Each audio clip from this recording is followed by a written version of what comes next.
Hace ya unos ayeres subimos un recopilatorio de los lugares más extraños y crípticos que se hallan en Google Maps. Entre todo ese cúmulo de información presentado en dicho video, mencionamos algunos lugares que han sido censurados manualmente por la propia Google. Entre ellos, se encontraba una casa que contiene una historia que por lo menos es bastante sádica, la casa de Ariel Castro. Dicha casa fue apodada coloquialmente por la gente como la Casa del Terror, precisamente por todos los horrores inhumanos que sucedieron dentro de sus paredes.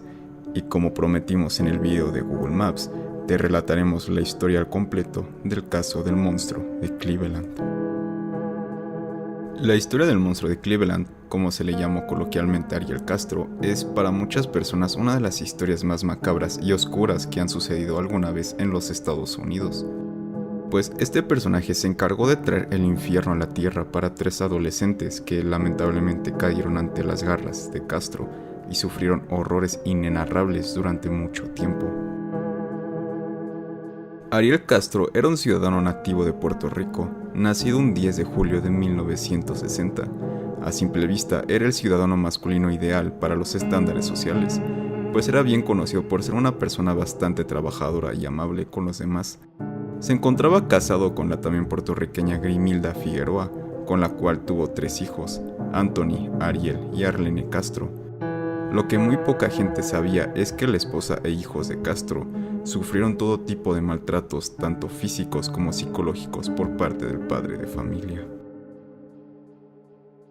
A principios de los 90, la familia con el idealizado sueño americano decidieron zarpar de PR para buscar dicho sueño en los Estados Unidos, con el objetivo de poder iniciar una nueva vida sin los problemas económicos que sufrían en la isla caribeña. Su sueño se cumplió, pues lograron establecerse de buena manera en el estado de Ohio, más concretamente en la ciudad de Cleveland.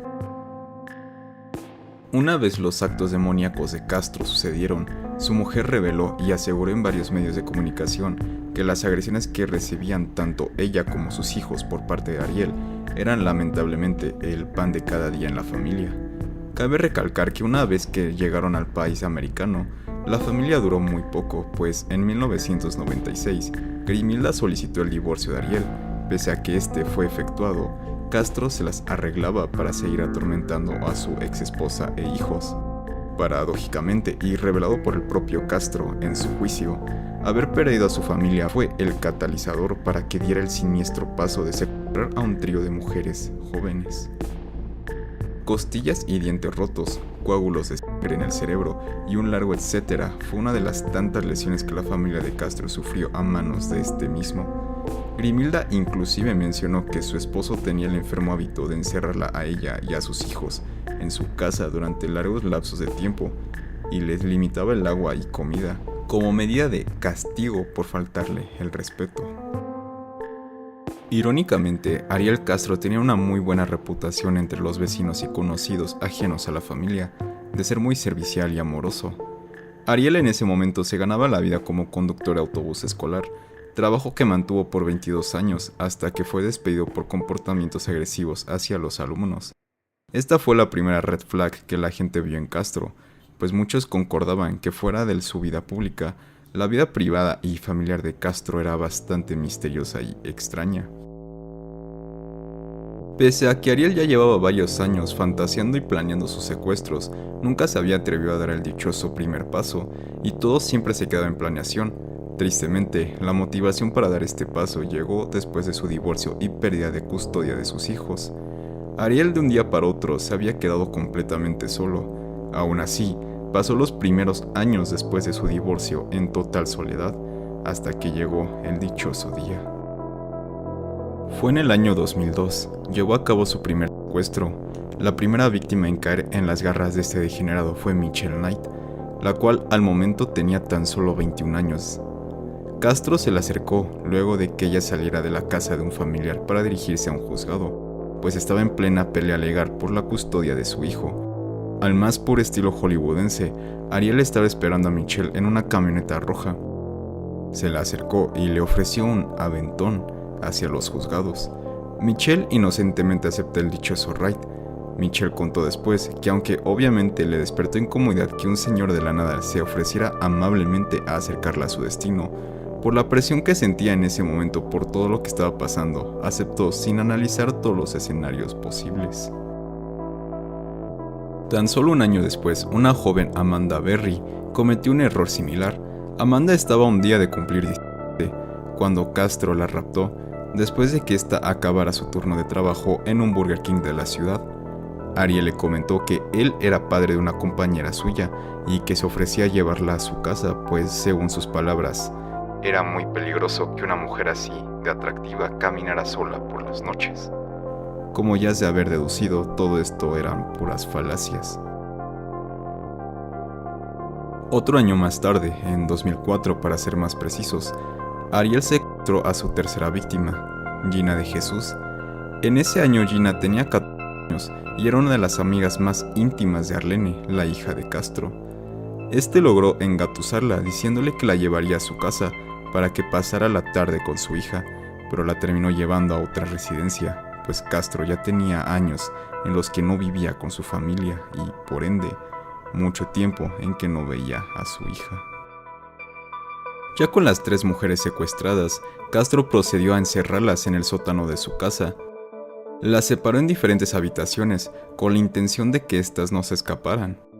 Bajo la custodia de Castro, Michelle, Amanda y Gina sufrieron todo tipo de horrores por parte del hombre: poca comida e inhibición, maltrato verbal, humillaciones de diversos tipos, golpes constantes, torturas, violaciones y amenazas de muerte. Fueron una de las tantas cosas que las mujeres sufrieron durante ese lapso de tiempo. Estaban presas en sus calabozos, atadas con cadenas. Era como una sala de tortura sexual en la que este tipo hacía realidad sus más enfermas fantasías, explicó uno de los agentes encargados en investigar el caso de Ariel Castro. Las muchachas estuvieron presas por 10 años en los cuales los maltratos anteriormente mencionados se podían repetir varias veces a lo largo de cada día durante todo el fatídico cautiverio que éstas sufrieron. Mientras Ariel Castro enfrentaba su juicio, mencionó que todas estas torturas lo hacían disfrutar mucho, por eso las realizaba tan frecuentemente. Otro de los hábitos más frecuentes de Castro era jugar con la comida de las chicas, pues en palabras de los investigadores, le daba de comer a una sola de las chicas y obligaba a las otras 2, que llevaban tiempo sin comer nada, a simplemente ver cómo la otra comía. Amanda, en el momento de su rescate, mencionó que en los primeros días de su secuestro, Castro le preguntaba constantemente si necesitaba algo, a lo que ella solo respondía que necesitaba una libreta y un lápiz para dibujar.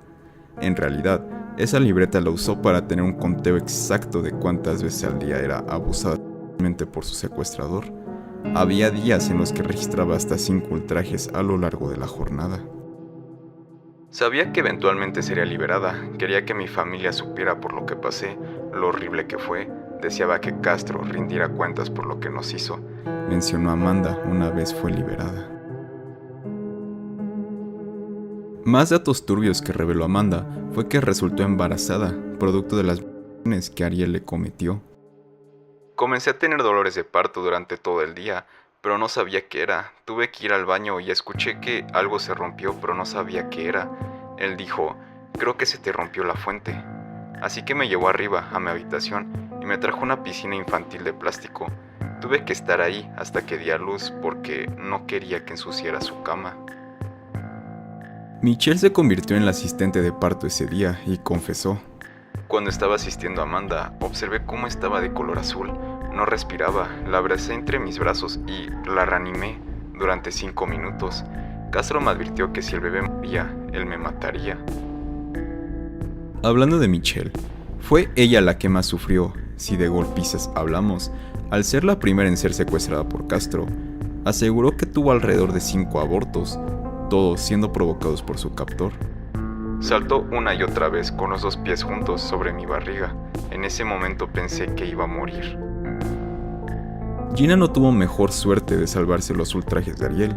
No solo también fue víctima de las violaciones, sino que las palizas que el hombre le acomodaba eran tan fuertes que como resultado, su rostro quedó desfigurado, lo cual desembocó en que el reconocimiento facial por parte de la policía, una vez liberada, se volviera más complicado.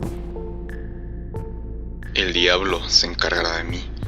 Un 6 de mayo de 2013, tras prácticamente cumplir una década de sufrimiento infernal, el trío de raptadas fueron por fin rescatadas por la policía de Cleveland.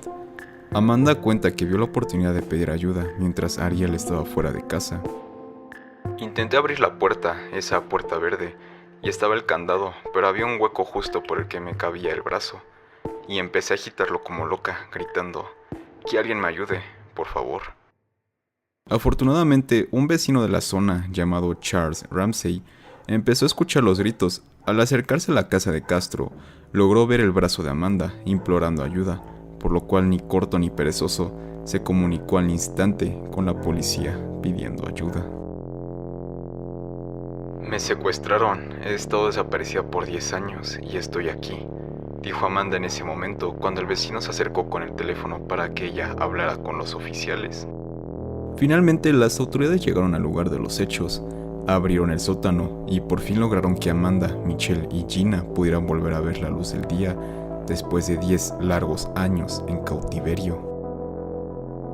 La policía decidió esperar a que Ariel Castro llegara a casa para así facilitar más la captura del mismo. Dicho y hecho, recibieron al secuestrador al más puro estilo de una fiesta sorpresa, en lo que éste llegaba a casa. La policía se encargó de reunir evidencia por toda la propiedad para finalmente llevárselo preso. Algunos de los objetos recuperados de la casa fueron cartas escritas a mano, donde Ariel registraba todo lo que le hacía a las mujeres día tras día y admitía todas las perversidades que cometió con sus secuestradas, así como una especie de autocrítica, donde confesaba que era un depravado sexual y necesitaba ayuda urgente. Finalmente, Ariel Castro, de 52 años de edad, enfrentó un total de 977 cargos, principalmente por violación, secuestro y tortura, además de homicidios imprudentes y abortos clandestinos violentos. En un principio, la Fiscalía de Ohio pidió la pena de muerte, pero luego de negociaciones y suministro de información relevante por parte del acusado, se le otorgó una cadena perpetua de más de 1000 años tras las rejas. Mi adicción a la pornografía y mis problemas sexuales me han afectado mentalmente. Yo fui una víctima de abuso de niño y eso ha ido a más. No soy un monstruo, estoy enfermo. Creo que yo también soy una víctima», confesó Castro en una de sus tantas audiencias. El ya llamado monstruo de Cleveland fue llevado a la Correccional Oriente de Ohio bajo protección especial, pues gozaba de una celda personal y los guardias tenían turnos de 30 minutos para vigilarlo. Sin embargo, todas estas medidas de seguridad solo duraron un mes, pues Ariel Castro terminó suicidándose con una cobija un 3 de septiembre de 2013.